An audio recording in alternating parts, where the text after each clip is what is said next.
Like, subscribe, and drop a comment if you're ready to step inside a place most people never walk out of the same. Because what you're about to hear isn't just a story, it's a warning. Inside Rikers Island, the prison even guards fear. The alarm went off at 2:17 a.m., slicing through the stale air of Rikers Island like a scream. Red lights flashed down the corridor as officers sprinted past steel doors that rattled with shouting from inside. An inmate lay motionless on the concrete floor of a housing unit that was supposed to be under constant supervision. By the time backup arrived, it was already too late. No witnesses stepped forward. No cameras caught the full picture. Inside Rikers, silence can be as deadly as violence. Rikers Island rises from the East River like a forgotten fortress, grey, cracked, and rotting from the inside out. From the outside, it looks like just another correctional complex. Inside, it's a maze of broken systems, rival crews, and fear that doesn't stop at the cell doors. Guards don't talk about working a shift here. They talk about surviving it. Veteran officers whisper about certain housing blocks the way soldiers talk about active war zones. Staffing shortages mean one guard sometimes watches over dozens of inmates alone. Radios fail. Doors jam. Backup can be minutes, or an eternity, away. In that chaos, authority is fragile. Respect is currency. And fear is the only thing everyone understands. The victim that night wasn't new to Rikers. He'd filed complaints about threats weeks earlier. Requests for transfer sat unanswered. Medical visits were delayed. On paper, the system was functioning. In reality, it was unraveling fast. Investigators would later find that the unit had been understaffed for months, with officers working double shifts, exhausted and on edge. As dawn crept over the skyline, administrators moved quickly to control the narrative. The incident was labeled under investigation. Guards were told not to speak. Inmates were locked down. But rumors spread faster than official statements ever could. Word traveled through the tiers that this wasn't an isolated case, it was part of something bigger. Then came the discovery that changed everything. A sealed internal report, written weeks before the incident, warning that violence inside the unit was imminent and that staff safety could no longer be guaranteed. The report had been ignored. And when investigators realized who had signed off on burying that warning, they understood this wasn't just about one death, it was about a system that had already lost control. By mid-morning, the island was locked down, but tension only grew tighter. Inside the administrative building, investigators spread photographs across a metal table.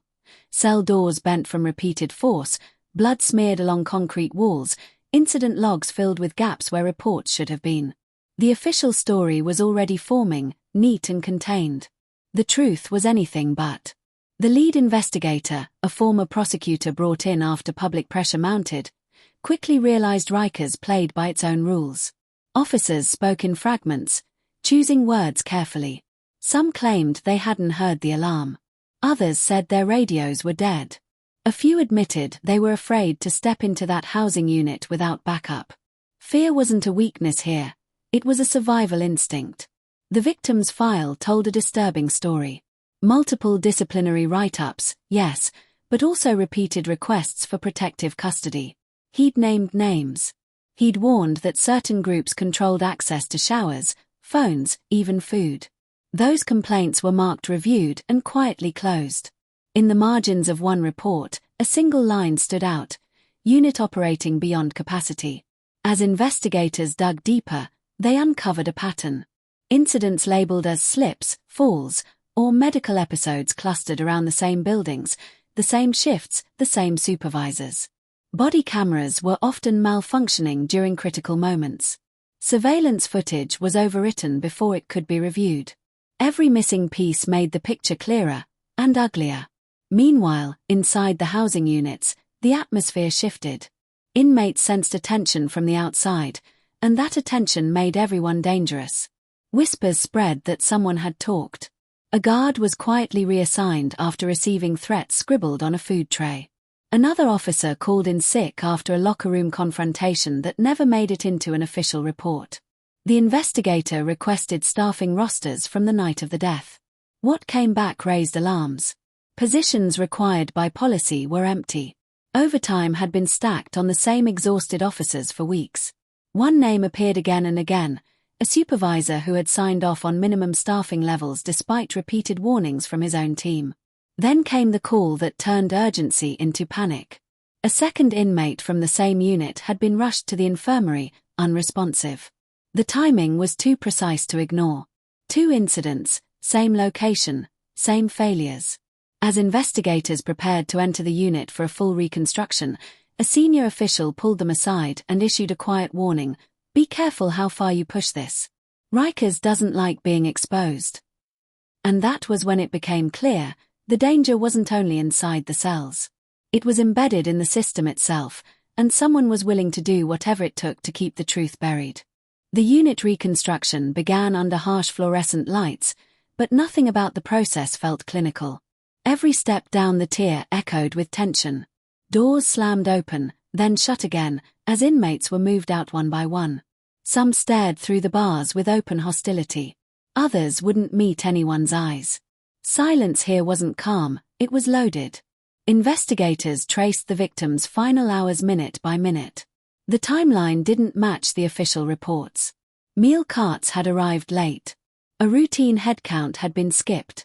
A medical request logged earlier that evening had no response time attached. The gaps weren't random, they aligned too cleanly. Someone had smoothed the edges after the fact. A correctional officer finally broke. Off the record, voice shaking, he described how authority had fractured inside the unit. Gangs enforced their own rules, and officers learned quickly when to look away. Intervening without backup meant retaliation, sometimes immediate, sometimes weeks later in a dark corridor. Complaints went up the chain and came back stamped with silence. Then evidence vanished. The infirmary logs for the second inmate were incomplete. A key video file from a hallway camera couldn't be located. When investigators pressed IT, they were told the system auto-purged after a short retention window, policy that contradicted written guidelines. The investigator recognized the tactic. Delay until there's nothing left to review. Pressure from outside intensified. Media helicopters circled. Advocacy groups demanded answers. Inside Rikers, the response was containment. Staff were instructed to limit communication. Internal memos warned against unauthorized statements. Fear spread again, this time among officers who realized they might be the ones sacrificed to protect higher-ups.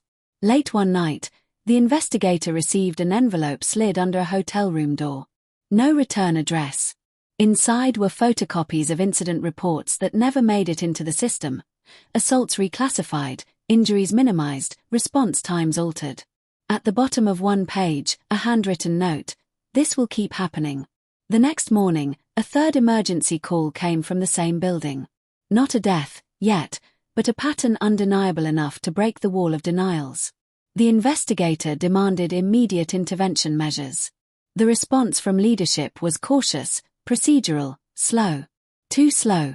As night fell, word spread that someone had been identified as the source of the leaks. An officer didn't show up for his shift. Another requested a transfer and was denied. The island felt like it was holding its breath, waiting to see who would be exposed next. The investigator understood the risk now. This wasn't about one incident or one unit. It was about a system that survived by erasing its own failures. And if the truth came out all at once, it wouldn't just damage reputations. It would bring the entire operation crashing into the light. The question was no longer what happened. It was who would pay the price when it finally did. The lockdown order came just before dawn, rippling across Rikers Island like a warning siren no one could ignore. Entire housing units were sealed. Movement stopped. For the first time in years, control was wrestled back, not by force, but by fear of exposure.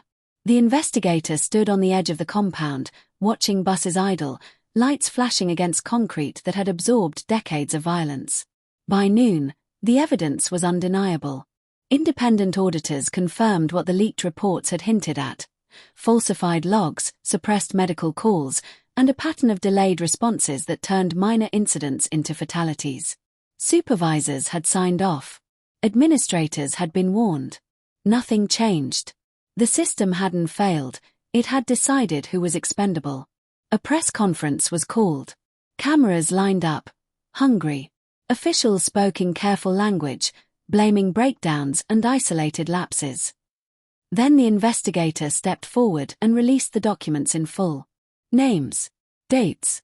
Altered timestamps. The room shifted. Questions sharpened. The narrative collapsed. Arrests didn't follow immediately. That was the twist no one expected. Instead, resignations poured in. Quiet exits. Early retirements. Internal transfers. The machine shedding parts to survive. Advocacy groups called it a cover-up. Families called it cowardice. Guards watched from break rooms, wondering if the truth would ever reach the cells where it began. Inside the island, retaliation fears turned real.